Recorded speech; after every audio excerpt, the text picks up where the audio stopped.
I got these niggas, Breezy. Don't worry about it.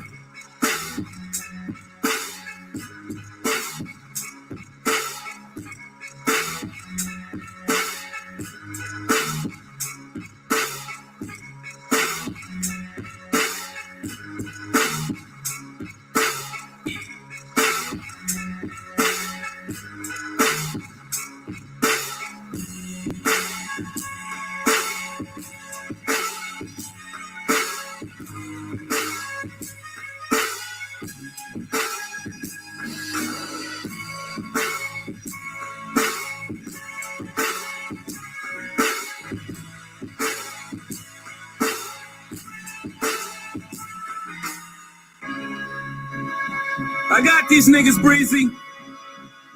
Don't worry about it.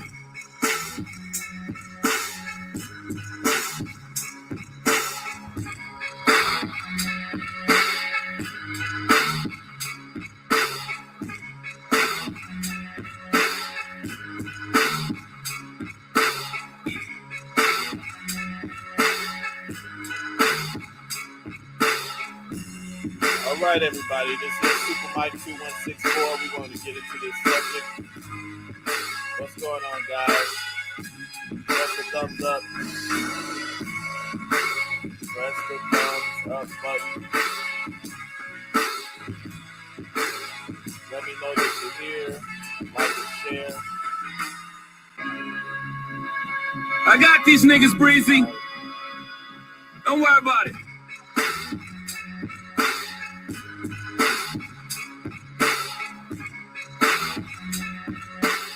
What's up, everybody? This is Super Mike 2164. And we're going to be going over a little subject. There's a lot of stuff out here. Common sense is not common. Why? So we're going to explore this subject today. And, we're just going to go over how we've been programmed in this Western world society. The different various forms of programming that have occurred and changed us up, made us behave in I got these niggas, anytime Breezy. you see behavior out there, Don't worry this about is it. what you're going to be looking at. It all comes from a place. People like to call reasons excuses and excuses reasons. And that's not the case. That's not the case. So the thing is, what I want to do is get into that. And let's look at something here. I want to show y'all something.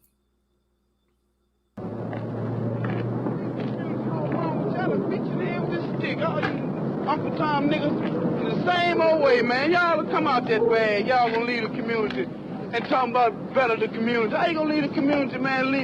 Leaving us out here all by ourselves. Y'all supposed to be so-called leaders, so-called Negro bourgeois, snob, Uncle Tom. What's wrong with y'all anyway, man? Y'all will come out, you talking about buying a new house, y'all be buying you some guns, some ammunition, man, for this revolution. You talking about moving to a new community, to a new house? How you gonna, what you gonna do to a new house? New houses and clothes and all this. What you gonna do with all that old stuff, man, when the stuff come down, man? Your kids.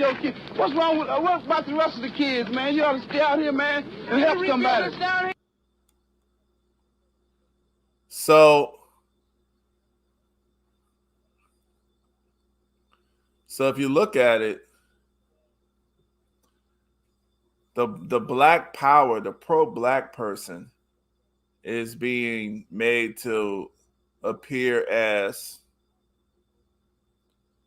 kind of like the enemy. And really and truly, he's actually telling the truth. This is what should have been done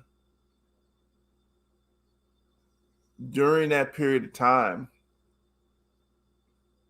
Black people had control of, this is what happens in wartime. If you see when the United States goes, they blow up Iraq, they kill Saddam Hussein, they kill whoever it is, they blow them up, they bomb it, shock and awe. When they win, they get control of that area, and then there's reconstruction. There's Reconstruction period. It's the same thing that happened in the South. When the South was devastated and destroyed, once the area was secured, there's a Reconstruction period. And this is what the pro-black brother is basically saying. He's being made to appear as a pestering force. So, in this, and this is still going on right now. In this dynamic, we still hear today people talking about the pro-blacks. See, the pro-black person is the one who's questioned. This is the so-called conspiracy theorist. This is the person who is questioning the predictive and the programming. They view and they see what's going on in the overall Western world society programming.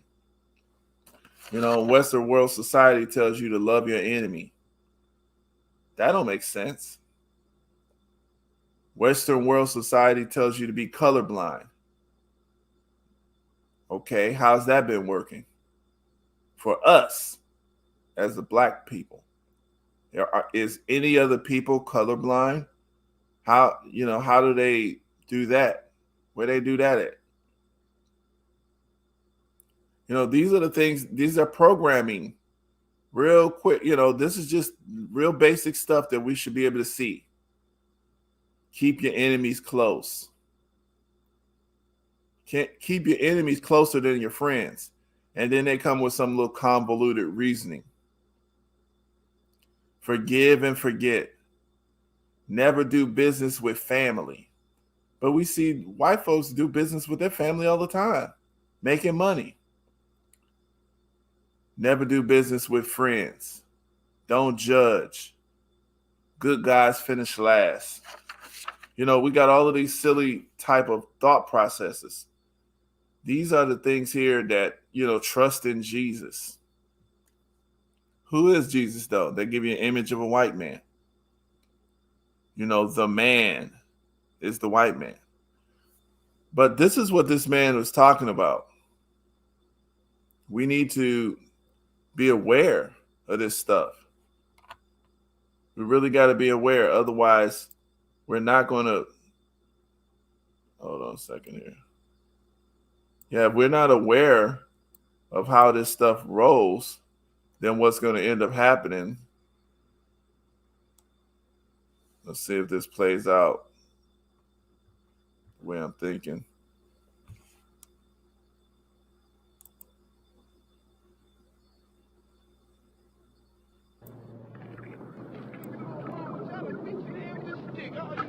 Uncle Tom niggas, in the same old way, man. Y'all will come out that bad. Y'all gonna leave the community and talking about better the community. How you gonna leave the community, man? Leaving us out here all by ourselves. Y'all supposed to be so-called leaders, so-called Negro bourgeois. Trying to get this snob, Uncle Tom. What's wrong with y'all anyway, man? Y'all come out, you talking about buying a new house? Y'all be buying you some guns, some ammunition, man, for this revolution. You talking about moving to a new community, a new house? How you gonna, what you gonna do to a new house? New houses and clothes and all this. What you gonna do with all that old stuff, man? When the stuff come down, man, your kids. What's wrong with, what about the rest of the kids, man? You ought to stay out here, man, and help somebody. Down here? Yeah, rebuild it, man, from the ground up, man. This, man, you know how construction and all that. We got people who ain't got jobs, man, need homes. Good niggas, huh? That's what you gonna be down here? What you gonna be down here, huh? Man, you missing this black dignity thing, this black pride, man. You doing good. You good niggas all alike, man. I don't know what's wrong with y'all, man. Yeah, bourgeois. Oh, you Tom. You tell me you're Tom, huh? Good nigga. Okay. Play on then, Uncle Tom. The black militants feel very often that the so-called middle-class Negro is the same as the middle-class white man. He's indifferent to his problems. I think the militants are against Negroes moving into a middle-class neighborhood and trying to lose their identity. It's difficult today to be. Now notice they call themselves Negroes. But see, a Negro is actually a slur. A Negro is a word that's a slur. You don't have any other group of people naming themselves Negro. Negro is an old word, and they was taught back then. It means dead. If you can look up the etymology, they say, well, it means black in Spanish. Well, Spanish is Latin word. It was a slur. This was coming. This word never was something that was a good thing, you know. But the thing is, though, the point is, these people are programmed in a certain way. They were programmed in a certain way, and so I want to get into a little of that. So the thing is, there's a thing that we have, like I said, these sayings. You know, we've been programmed with these sayings: love your enemy, you know, keep your enemies close. All of this stuff to help us be weak against our enemies. We think that we are white. That this is really Western white world programming. And what's called the pro-black today, but back then they called them the black militants.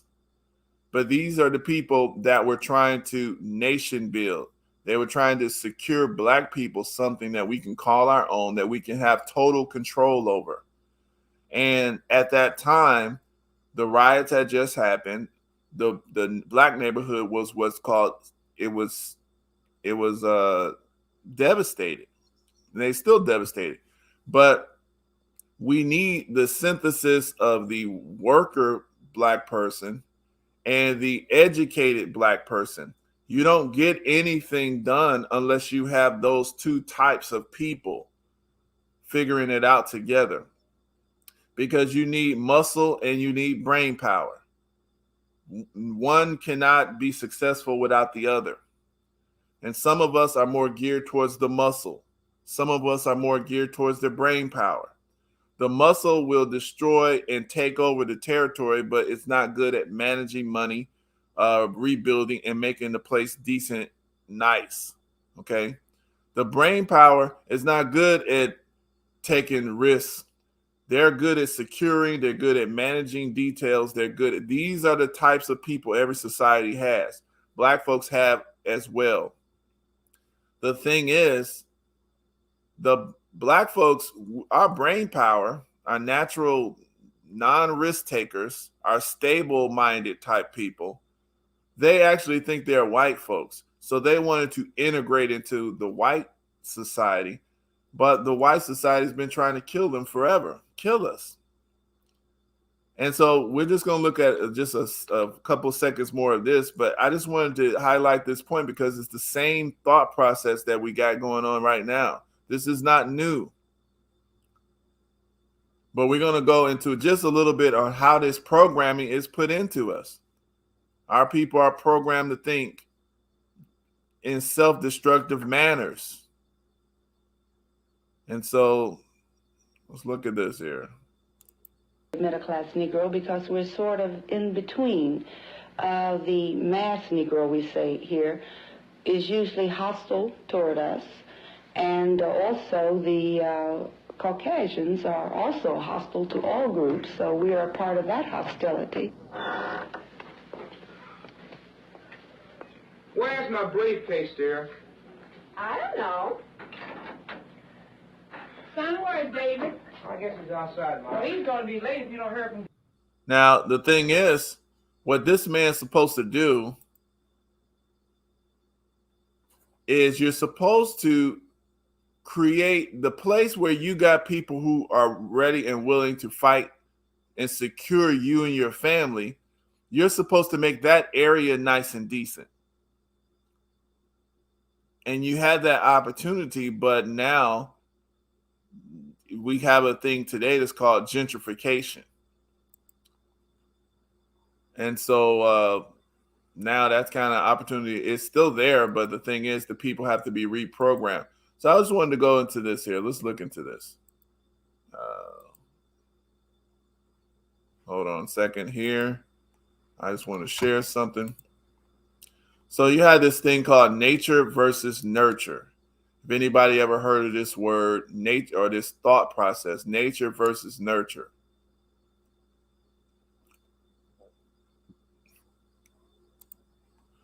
Nature versus nurture was coined by Sir Francis Galton.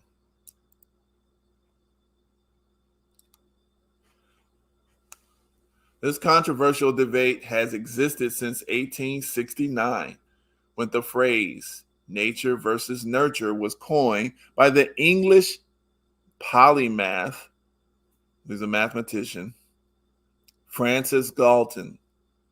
And if you don't recognize this name, Francis Galton, this means that you do need to do more studying.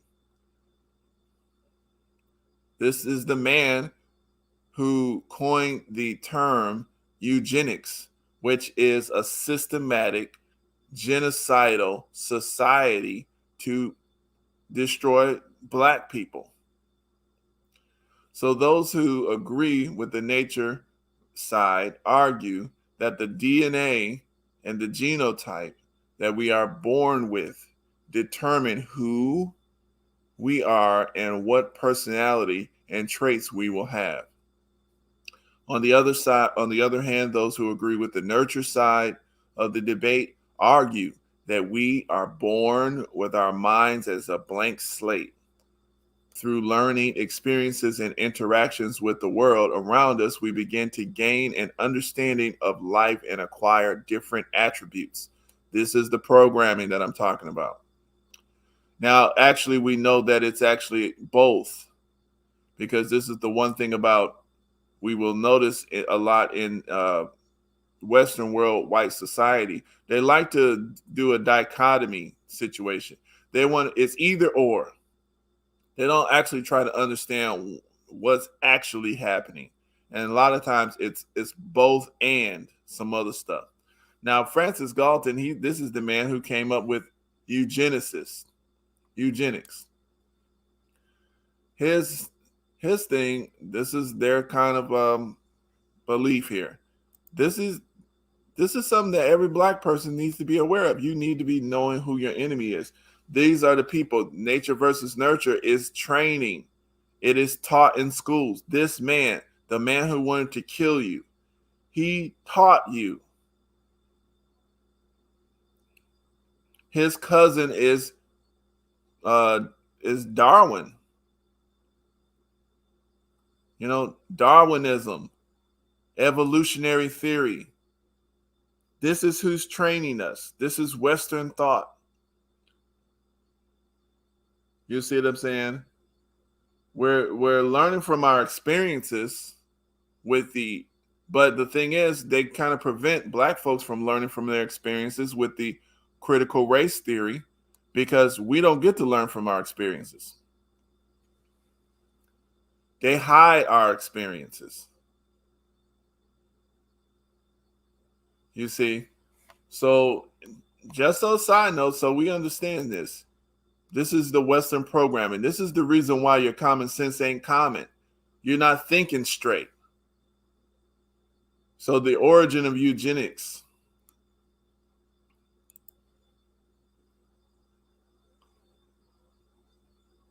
So let's look at it. By the late 1800s, the Industrial Revolution had changed both how and where goods were made in the United States and Europe. Francis Galton, the English mathematician, and Charles Darwin's cousin. Keep in mind, cousins are just like family, like brothers at that time. Okay, offered an attractive solution to those who believed that these groups posed a threat. And they're not talking about other people. They're just talking about black people. Okay. And you see how even right here is programming. They said also many livelihoods went through dramatic changes. See, they're excusing racism. This eugenics is not talking about threats coming from Europeans and other types of white people. They brought them in to replace their former enslaved people. This is what this man came up with in so this is 1869, 4 years after the official Emancipation Proclamation. When you just got released from enslavement, they're trying to figure out what to do with you, what to do with the black people, because they didn't need you anymore. You're not good slaves. You're not slaves. So the thing is, this man came up. He wanted to improve his race. The bottom line is he came up with this this thing called eugenics. And this is not just him. It's a society. This means that there's a group of people who believe in this stuff. This is a religion to them. This is something that we need to understand. If you don't understand this, this is the reason why common sense ain't common. We're thinking that we can be friends with a group of people. We're trying to integrate with a group of people who want you dead. These are folks who literally are systematically, they're rich. Not only do they have the means, but they have the scientific know-how, and they're literally programming you to be self-destructive of yourself. Here's Lothrop Stoddard. This is their foundational book material. I'm just giving you their foundations here, some of their foundations. The Rising Tide of Color. The Rising Tide of Color. See, to them, this is a threat. You guys talking about people of color. Everybody has color, really. That's stupid, but what the hell? I don't want all this. These people are always putting weird stuff here. The Rising Tide of Color. The war against the white world supremacy. Rising Tide of Color against white world supremacy. This is where we're talking about white supremacy. Here it is. I'm just giving you guys, I'm not going into it real deep. I'm just giving you guys some of it. Lothrop Stoddard. How does he look? Let's look at him. There he is. This is Lothrop Stoddard. He wants you dead. And his books are still selling. You see, we can get it right on Amazon. This is a society. This is not just a few individuals.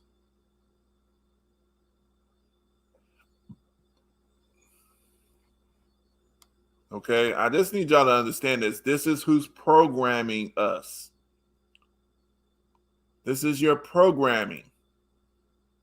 Ernest Severe Cox. Here he is. Ernest Severe Cox, specialist on the worldwide color problem. White America is his seminal book. The American racial problem as seen in a worldwide perspective. So he's going through worldwide. The thing is, though, his solution was a little more intelligent, but they didn't listen to him. He was talking about separating the groups. But these people wanted to kill the group. See, they have a thing. Some of them feel like they got the power to genocide. So you're gone completely. And then they can just change the history as they want to. But this one, he was saying, and that's the reason why Marcus Garvey got in trouble, because he was associated with them a little, because they actually agreed that the black man and the white man should have separate areas and territories. Because Ernest Severe Cox, he was an ethnologist. He understood that the European is actually the minority on the planet. And they don't have the power to kill all the so-called black people, or people of color, as they wanted to call us. Okay. But, this is what we're dealing with here. This is the kind of stuff that we're dealing with. You can still get these people's writings right here on Amazon. Here are some of the other senators. Ernest Severe Cox. This is what he quoted in his book. Abraham Lincoln said, "There is a physical difference between the white and black races, which I believe will forever forbid the two races living together on terms of social and political equality." This is Abraham Lincoln, quoted back in 1930. I think he wrote this book in like 1922, but he came out with a new edition because they hide stuff. Now, Thomas Jefferson said, "Nothing is more certain in the book of fate than these people are to be free, nor is it less certain that the two races equally free cannot live in the same government." Because they were saying, this is Thomas Jefferson. He's saying the purpose, basically the purpose that black folks were brought to this country were to serve. You cannot live under the same government as the white folks because they have two different purposes. And for them to allow you to mingle, there are two alternatives for the future. The Negroes and the whites must either wholly part or wholly mingle. If the purity of the two races is to be maintained, they cannot continue to live side by side. And this is a problem from which there can be no escape. Madison Grant. These are your Western world icons. Now, the thing is, if they're going to wholly part or wholly mingle, black people are not threatened by totally mingling with white people. But white people will not be white anymore doing that. And this is why they're threatened. This is the physical difference that Abraham Lincoln was talking about. There is a physical difference between the white and black races. Now, am I speaking racism? I'm giving you guys actual history. This is how they're thinking. If you don't understand that these are your presidents, these are your constitutional writers, these are some of the foundations of your scientific theory. They are your educators. Nature versus nurture. They are the ones that are programming us. They're programming us. This is who's programming you. Racist. And they also not only taught, they had their classrooms were full of students, all since 1869, full of students, young white children, learning these kinds of ideas. People like Joe Biden's and all these other professors, and they continue to pass it on. So this is what I wanted to give you guys. Let's look at this. I wanted to go through here. Our Carolyn Anderson, she's telling you, anytime we try to reprogram the black people, and this agenda is not, if this agenda is not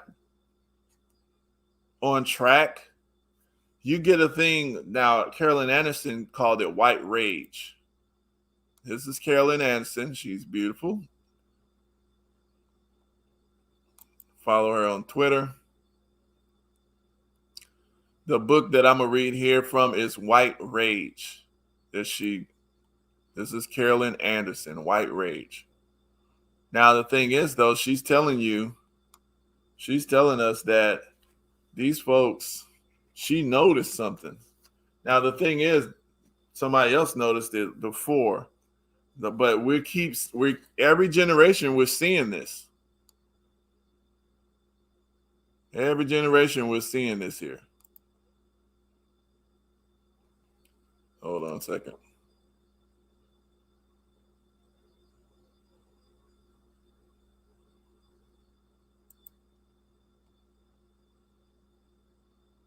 I think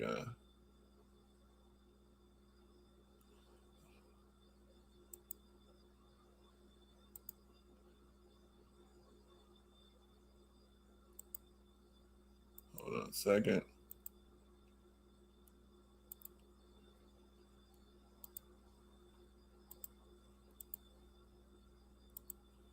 Hold on a second. Just patience, guys.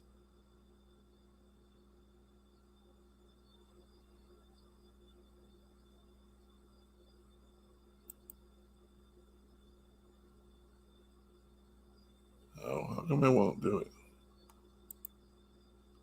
Oh, it's just doing that. Okay. I'm looking at it in a different way. Sorry. Sorry, just dealing with the StreamYard issues. Just hold on a second. We're going to read from this book, White Rage. I'm just trying to get. Uh,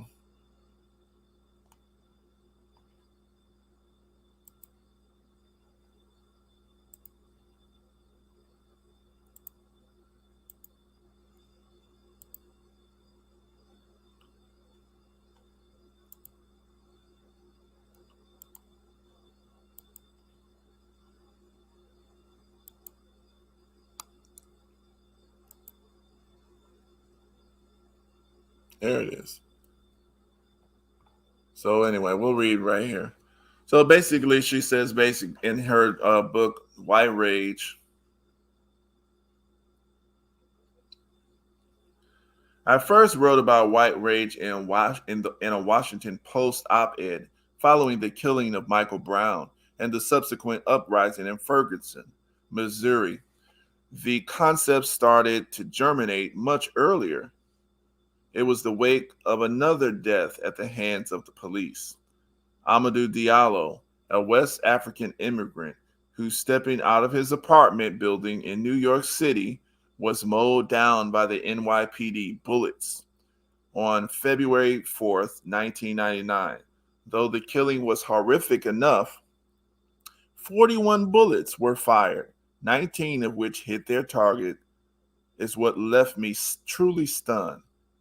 For the clinical antiseptic policy rationale exposed by the New York City Mayor, Rudy Giuliani, on the news show Nightline, the mayor virtually ignoring Diallo's death, glibly and confidently spouted one statistic after the next to demonstrate how the NYPD was the most restrained and best behaved police department you could imagine. He touted policies and had reduced crime in New York and dismissed African Americans' concerns about racial profiling, stop and frisk, and police brutality as unfounded. If the NYPD weren't in those poor neighborhoods, he asserted, the police would be accused of caring only about the affluent. Giuliani then countered that the real issue was the community's racism against the police and unwillingness to take responsibility for those issues plaguing their neighborhoods. But restrained and behaved police don't fire 41 bullets at an unarmed man. Moreover, New York's aggressive law enforcement policy appeared to expend most of its energy on the groups bringing the smallest yield of criminal activity. In 1999, blacks and Hispanics, who made up 50% of New York City's population, accounted for 84% of those stopped and frisked by the new NYPD. While the majority of illegal drugs, weapons were found on relatively small number of whites detained by police. So mostly the white people had the drugs. Out of 84% of the black and Hispanic people that were stopped, the 16% of the white people that were stopped had most of the drugs. There obviously was so much more going on here with Amadou Diallo's death than actually was being discussed throughout the media. More than Giuliani was letting on, and more than even the outraged discussions in the beauty shops and barbershops managed to pinpoint. Only I didn't know what to call it, what to name the unsettling and disturbing performance by Giuliani that I had just witnessed. 15 years later, I experienced the same feeling. That was in Ferguson. So she goes on to say they called Mike Brown a thug who had just committed a strong arm robbery. The operative question seemed to be whether African Americans were justified in their rage even if the rage manifested itself in the most destructive, nonsensical ways. Again and again, across America's ideology spectrum, from Fox News to MSNBC, the issue was framed in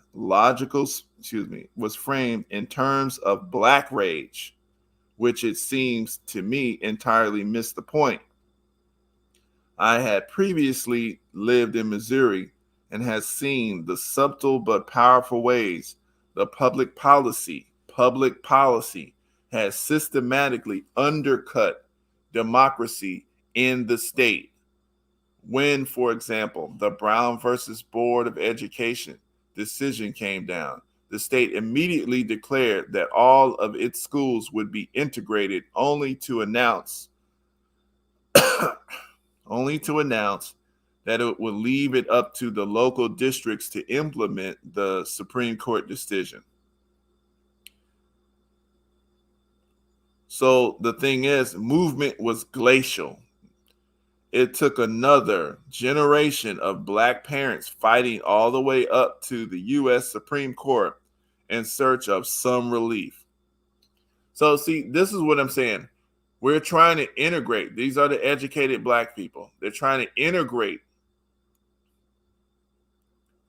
They're trying to integrate into this society that people are trying to separate themselves from you.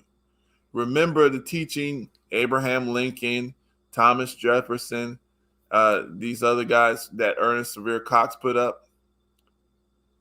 They don't want to integrate because that's how they feel like they're gonna lose themselves. So they're trying, their objective is to kill you. But we don't see that. They do all of this policy. You got all of these types of policies. These are not just run-of-the-mill white supremacists that don't know anything. You got the Indian land grab, head rights, the greatest giveaways to whites, Jefferson's curse. You got Jim Crow laws, the new slavery and sharecropping. You got the religious racism, the curse of Ham, the labor unions. They use that to try to take away the skills from the black people. They had the Compromise of 1877. It's just like, when are we going to have common sense to understand that this brother in the beginning, Because I got to go to work. this here,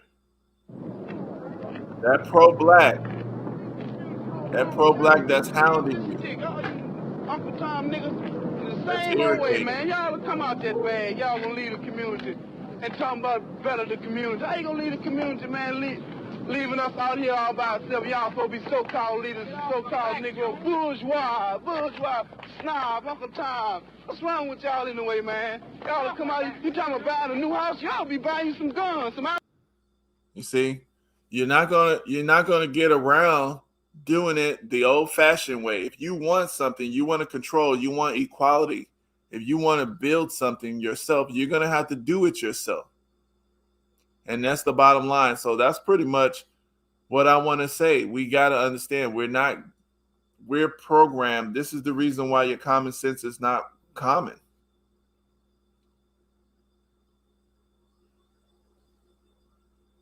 It's not common. This society is been trained and programmed to extinguish blackness. This is why everybody wants to call themselves everything but black, which is fine. I mean, black is the definition of black was made black power, and it is the origin, is the original state of existence.